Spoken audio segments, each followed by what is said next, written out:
So here on this show, we have talked about AI ChatGPT therapy. We have talked about modern therapy and how both seem to focus more on affirmation and validation instead of actually doing anything productive and helping people not have to be in therapy for the rest of their lives. And so guys, in light of that, I have a new theory. TikTok and social media does the exact same thing, which is why we are seeing so many frustrated, exhausted, sleep-deprived moms monetizing their grievances and only making their lives worse on social media. And what makes this actually really dangerous and disgusting, in my opinion, is that they are doing this in light of the Lindsay Clancy trial, a trial that is determining the fate of a mother who, while experiencing postpartum psychosis, allegedly, that's what they're trying to figure out, strangled her 3 young children. That is what these women on TikTok are jumping off of and what people on X rightfully are reacting to. Now, before we dive into this story, I want to thank you guys so much for being here and, as always, jumping into the conversation and providing such amazing insights. I love hearing your stories. If you enjoyed this episode, if you feel like you learned something, got a new perspective, make sure to like the video and subscribe to the channel if you've not already. And of course, ring that notification bell to stay up to date on all of our new episodes. All right, now, in light of talking about the comments and you guys always jumping in, I do want to say that I do read the comments. I see the things that you guys want me to talk about. And so I know that a few of you have asked me to cover the Lindsay Clancy trial, have wanted to know my opinion on everything. And honestly, a few weeks ago, like when things really started exploding on X, I just drew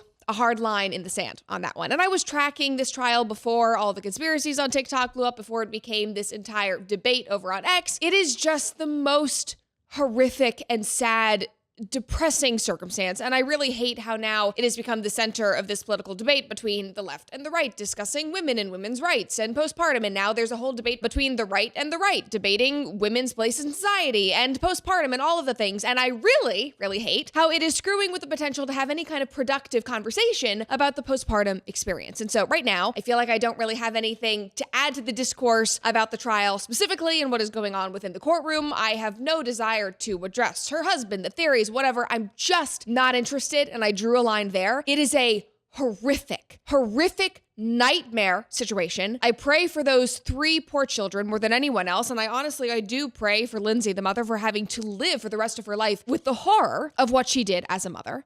Again, for every single person, it's just awful. However, because of this trial, and because it has now gone viral on social media and is part of this whole online debate about motherhood and psychosis and postpartum, there has now been, I'm sure you guys have seen, an influx of moms online posting videos of themselves crying, throwing things, crapping on their husbands, all in the name of postpartum depression and anxiety, advocacy, and awareness. It's always about awareness. And in doing all of this, they are allegedly trying to shed a light on the exhaustion, the loneliness, the anxiety, the depression that they're feeling postpartum. But they're doing this by piggybacking on the back of this viral story, viral trial about a mom with postpartum psychosis who literally strangled her children. And so a lot of these videos are just truly backwards, insane, and ridiculous. Like the mothers posting videos of themselves holding their tiny babies going, "Same, Lindsay," screaming into pillows, maybe even the couch, because they, quote, hate their children. Now, those are the more extreme examples. Those are the ones that obviously, yes, ridicule them, take them offline. We don't even need to discuss that. It is just so insane. But there are other videos that I want to discuss. And these videos are about how the moms, even if they're struggling,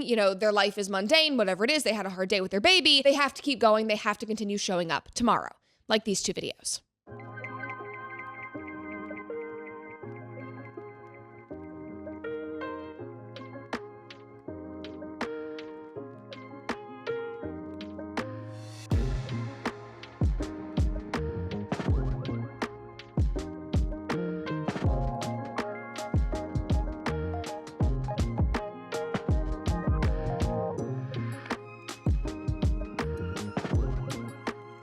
And then other videos that are similar to that have captions like, "You'd be surprised how many times a mom sits in silence, completely overwhelmed, thinking I can't do this anymore, then wipes her tears, pulls herself together, and does it anyway because she has no other choice."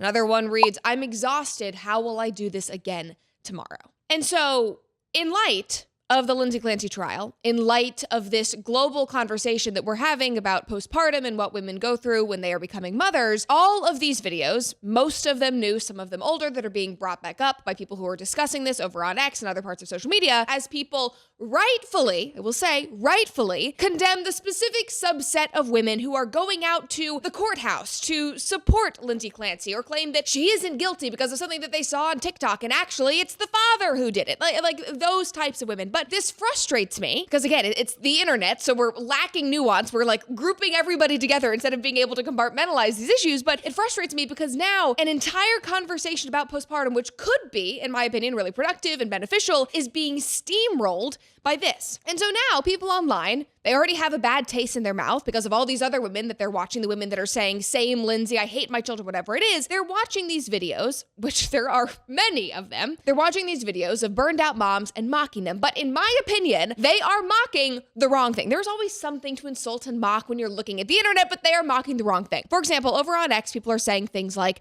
I keep saying it, the stuff only comes from privileged, spoiled brats. Others online, transparently, people I know, have worked with, and friends with, have said that these postpartum symptoms don't exist, that they are because women are selfish, that the women who exhibit them are weak, that modern women in general are just weak. And again, we don't have to generalize here. Maybe that can be said for some people that, modern women, they don't do it like the older women did, whatever it is. But are we really going to dismiss a very normal, very well-documented thing in medicine that women go through when they have just given birth, when they are raising small children? Now, I am kind of coming out of the fog of this entire experience. Like, I am almost a year postpartum. My son was born on September 5th last year, so he's about to turn 1. And I have been burned out. Obviously, I remember being like a week postpartum and crying in the shower because I hadn't had a moment to myself. I felt so touched out because he would sob if I wasn't holding him. And I thought to myself, like, was this the right, like, was I really ready for this? Am I ready to be a mom? This is so much harder than I anticipated. Obviously, it was beautiful and meaningful and I was so in love with him, but I was like, oh my gosh, this is just like way harder than I anticipated. I remember being irrationally angry at my amazing husband who was just the most remarkable father. Truly, he's the most incredible dad. And I remember just getting angry for no reason because I was so tired. In those early months, I really struggled with what they call the sundown scaries, when you get, weepy and sad when it gets dark because you're apprehensive of the night ahead, of not getting any sleep. I would wake up in the middle of the night. I can't even count how many times I would look over at Alex and be holding the baby and just be like, I can't do this. Like, I don't know how to keep doing this. Nursing hurt so badly at the beginning and he wouldn't sleep if he wasn't touching me, which meant that we were co-sleeping, and he really liked sleeping where I would lay on my back and he would be on my chest, which was so hard to me because I am somebody that chronically has to sleep on my stomach. I cannot sleep on my back for the life of me, but that's how he was most comfortable and how I felt safe sleeping with him at the very beginning. So that just meant that I didn't sleep for a while. And then there was like the second hormone crash that comes when your children start nursing a little less and they're eating solids. That happens around 6 months. That was insane. Did not expect that whatsoever. I felt so lethargic, sad. I had multiple people on my team very delicately say, maybe you should talk to somebody. Like, are you actually okay? And there were days that, especially at the beginning when I was not working, that felt so mundane and so repetitive, and I just didn't know what to do. And guess what? Like 99% of mothers, like most normal mothers and parents, because I don't want to exclude dads here, because obviously dads are involved and they experience similar burnout and that kind of thing. Alex and I were literally just talking about that the other day. We've both had these moments where we're like, oh my gosh, can we actually do this again tomorrow? But we do. You wake up the next day, no matter how tired you are, you see their incredible smile. Oh my gosh, he has these like 4 big buck teeth now and he has the biggest smile and these like twinkly eyes, and you forget all about the fact that you didn't sleep the night before, and you forget about the fact that he pooped 5 times in a day and it was so gross, and you just do it all again. Somehow you're able to because you're focusing on this amazing, wonderful, perfect creation that is in front of you. And over time, the point I'm trying to make is that everything kind of lessened. It went away. I found a rhythm. My hormones, thank God, regulated finally. My son got older and we're now experiencing new things. There are new challenges, but all in all, like those, initial symptoms, they have really subsided. And I made it through. What I did not do, however, and this is the entire point of me giving you that very long pouring out my heart to you, what I did not do during that time was consume depressing, angry, postpartum mom content to affirm my exhaustion or sadness. What I did not do was set up a camera to film myself fake crying, throwing ice cubes at the shower in a performative rage in order to get attention on TikTok. Just watch. I'm sure you've seen this video.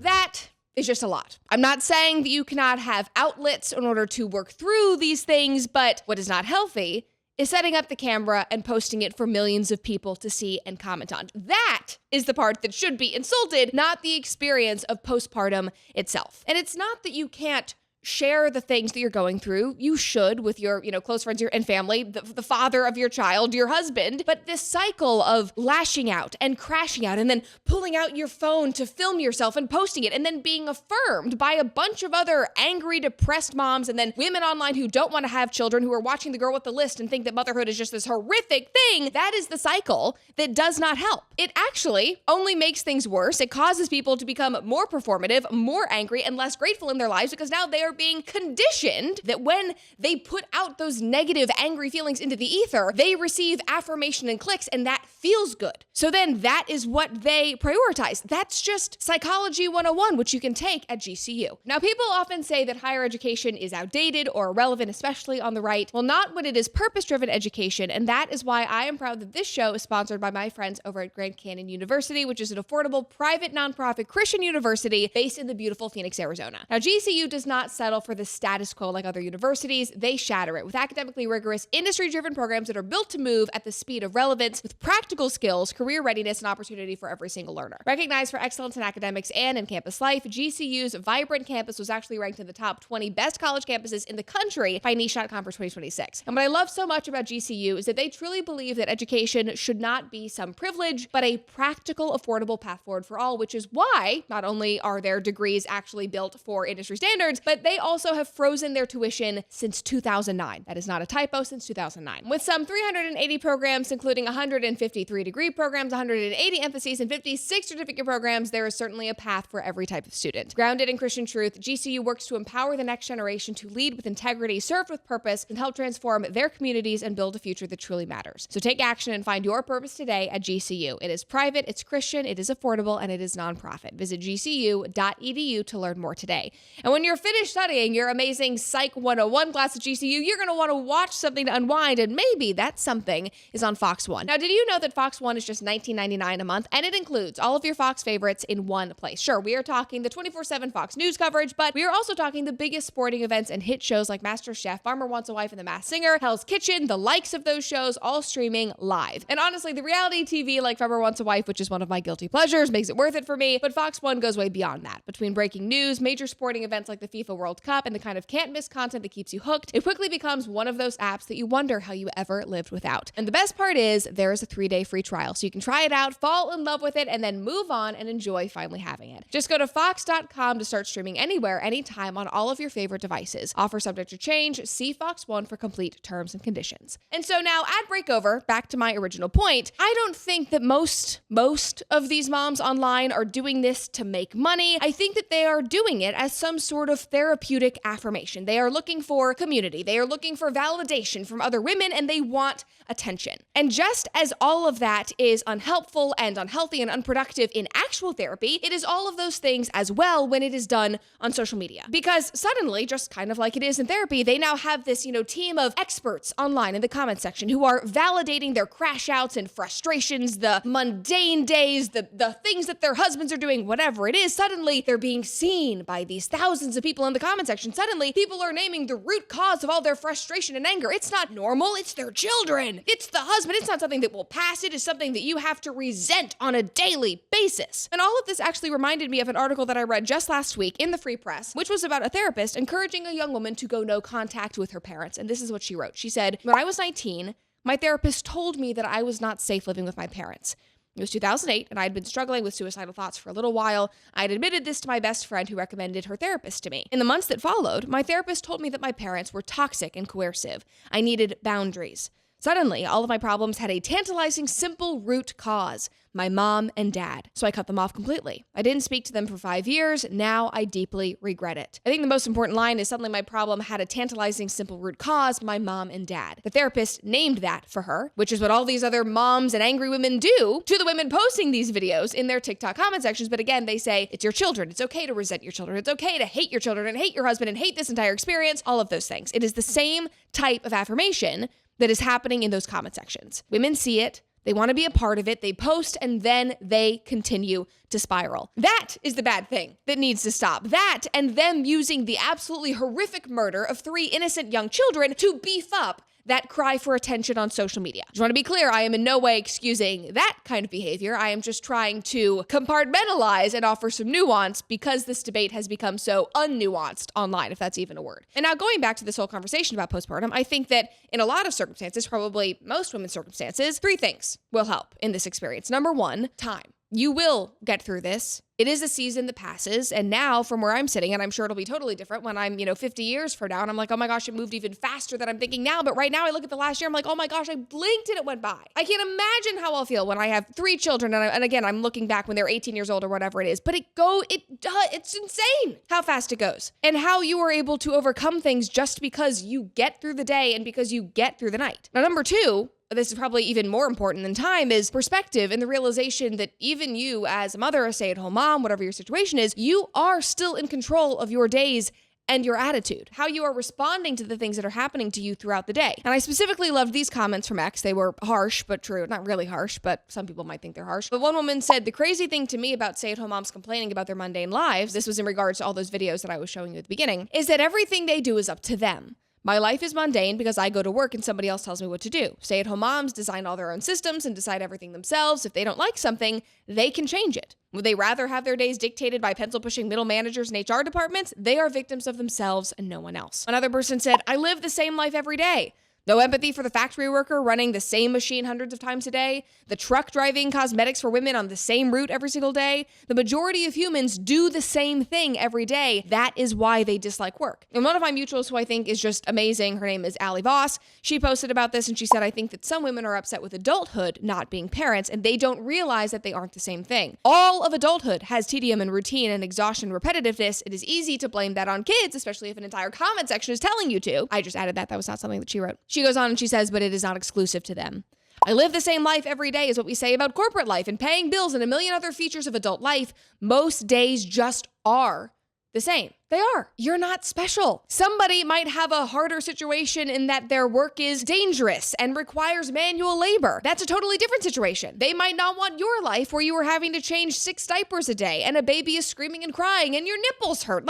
There are trade-offs to every situation, but 99% of people are living the same exact life every single day, and they have to find some kind of comfort or joy or gratitude in that repetitive nature. And like those commenters also pointed out, you have to be able to find ways to change it. If you're not happy, you are in the driver's seat. But anyway, moving on from that, the third thing, and this is more systemic, it's not just something that an individual woman can, change at the snap of her fingers, but the village. Obviously, I'm going to bring that up. That's just like a fact of the matter, but we were not, this is like the most cliche thing I could say, but we were not supposed to raise children in the isolated way that we do now. No wonder modern moms feel lonely and overwhelmed and isolated. No wonder that the world online looks at them and thinks that they're weaker, when in reality, in most, again, we're not generalizing here, but in a lot of circumstances, they lack the supportive infrastructure of a village that previous generations had. And again, that's not something that you can just change overnight, but I do think that it's something that we should all be thinking about and have empathy for. It's something that I think about a lot now that I've been through this experience and know how it felt. And so that's kind of informing the way I want to show up for other people, because I know that this village does not exist for most modern women. So it's like, how can we in small ways change that to try to be more helpful? And then on that note, speaking of previous generations, I think that along with the village, previous generations probably benefited from the lack of doom scrolling, depressive content that affirmed their exhaustion, sleep deprivation, whatever it is, and probably because they were not shown thousands of videos a day of people living better, prettier, richer, happier lives than them. People without children on fabulous vacations with plenty of nannies and whatever it is. That is what we see on a daily basis. People with these highly curated, perfect lives. Meanwhile, you're sitting at home in a rocking chair with spit up all over your front and a baby that just had a blowout on you. No wonder you're going to be pissed off when that is what you are consuming 24/7. None of that is normal. None of that is healthy. Our brains are not wired to consume that amount of comparative content. Maybe that's the best way to put it, comparative content. And we certainly are not wired to have millions of people affirm and even encourage our most intrusive thoughts when we are at our lowest. It's good to have support when you are at your lowest. It's good to have people who will listen to you, but to have people further those thoughts and encourage them and say, yes, go further. It's even worse. Just wait. Just wait. That's like the line that I hate the most. Just wait. It gets worse. That's not healthy, especially at the level that modern women are consuming on a daily basis on TikTok. I saw somebody post and say, like, your wives should not be on TikTok. Possibly not. Maybe that's the time when you're postpartum, even though you're just going to be breastfeeding and you think that's a great time to just scroll online. Maybe that is actually the best time to put your phone away because of the objectively vulnerable state that your mind and your body are in. So yes, tell the women to put the phones down, stop filming their crocodile tears, and for the love of God, take their children outside to touch grass, because at the end of the day, that is the one thing that helps a crying, upset baby. They just want to be outside. But simultaneously, even though we should mock the filming TikTok fueled behavior, simultaneously do not allow yourself to discount what mothers do truly go through and turn this into some kind of mockery of childbirth and postpartum. Don't say that it is weakness and privileged brat behavior and selfishness, because if you are somebody that is pro-life and pro-mother and pro-having babies and repopulating the earth, that is quite frankly the worst thing that you can do. Women will see that, be scared off. Again, the worst thing you could do.